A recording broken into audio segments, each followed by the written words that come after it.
breakdown of what Clara Strack and Jordan Obi have done just as a duo compared to the team for Purdue. It's quite impressive so far in this first half. Yeah, Jordan Obi, specifically 4 or 5 from the floor. Then you have the versatility of how Obi can play. I mean, she's got a terrific motor. She brings great energy, and now that she's got her three-point shot falling, this could be trouble. This is a player that played 3 seasons at Penn and was a force in the Ivy, and she has brought it to the SEC. Yes, she may have had to sit out last year with that Achilles, but look, she looks strong and healthy coming in tonight. Well, she had to sit out 589 days before she took the court again in that season opener in her Kentucky debut.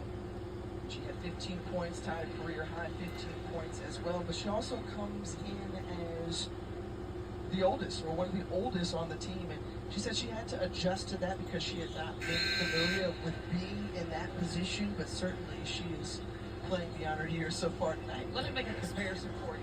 And when I look at her, she reminds me a little bit of Dre Edwards. Remember, Dre Edwards hit that 3-point winner in the SEC tournament, and also with the build of Ryan Howard, and her ability to shoot the three, being a big guard. So you get a combination of those two, that's a weapon. Oh yeah, and great company, especially with Ryan Howard, the success she had both here in Kentucky and now in the WNBA.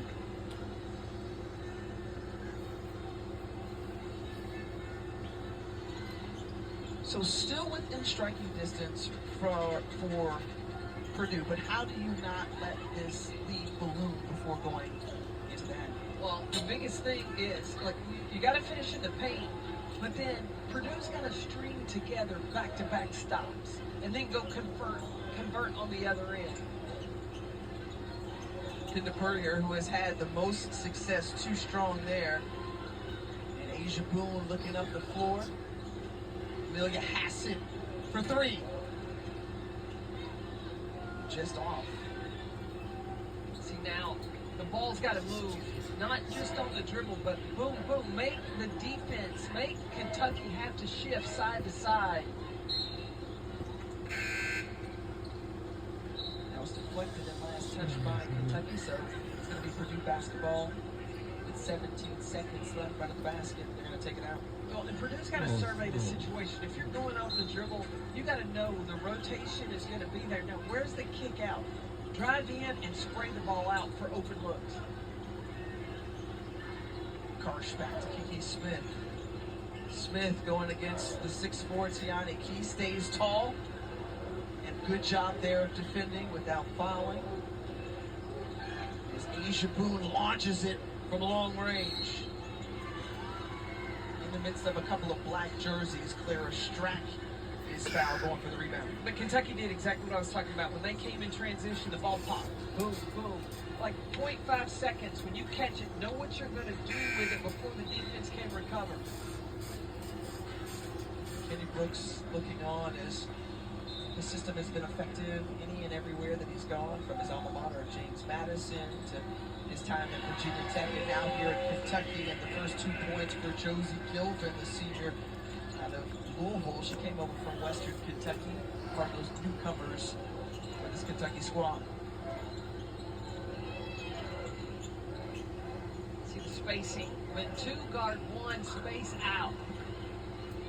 Day with the fadeaway, she has been mousing around that basket, been able to drive baseline. This time it goes down. Purdue's trying to bounce back. They just dropped one to Purdue Fort Wayne. Katie Gerald's very disappointed. She didn't pay attention to the scouting report, so that's what they've spent the last week working on personnel and what are the strengths of each of the Kentucky players. And when we asked her just about areas to improve and what she was looking forward to in tonight's contest, she said, well, we had a lot of self-inflicted negatives in that last game, 24 turnovers. So far tonight, they've done a better job of taking care of the basketball, just 3 turnovers tonight.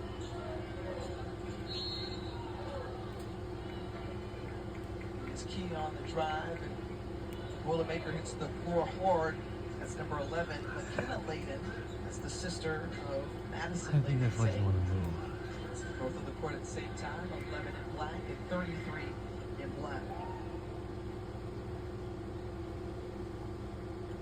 Purdue could even think about changing some things up. A lot of teams last year would be hesitant of pressing a Kentucky team with a point guard like Georgia Amore. I think that maybe you turn up the intensity. If you can score and get defense set, try to turn Kentucky over a little bit.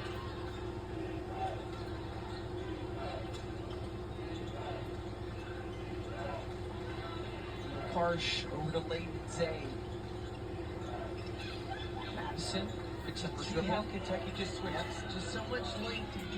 There's no opening. Tough shot there. Deflection. And again, up the floor quickly. Gilvin finds Strack. Oh, and couldn't finish. Purdue looking to get back the other way.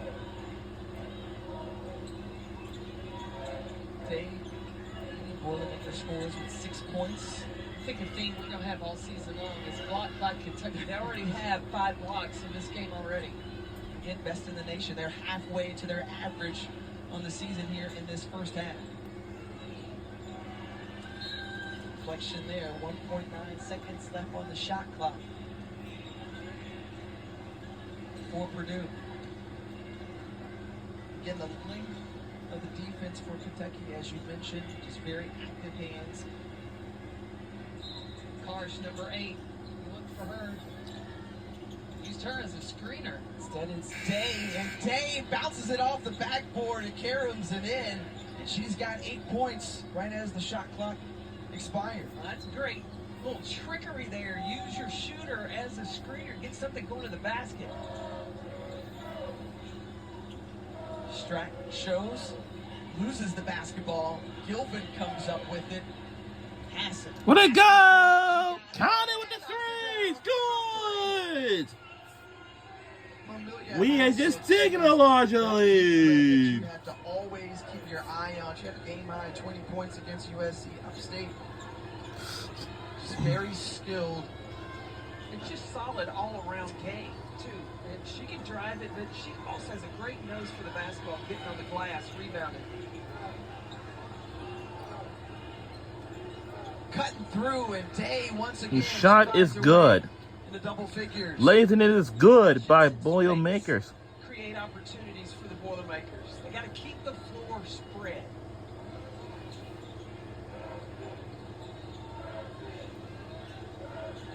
.47% from the floor. Clara Strack, who's leading all scores on the floor right now for Kentucky with 9.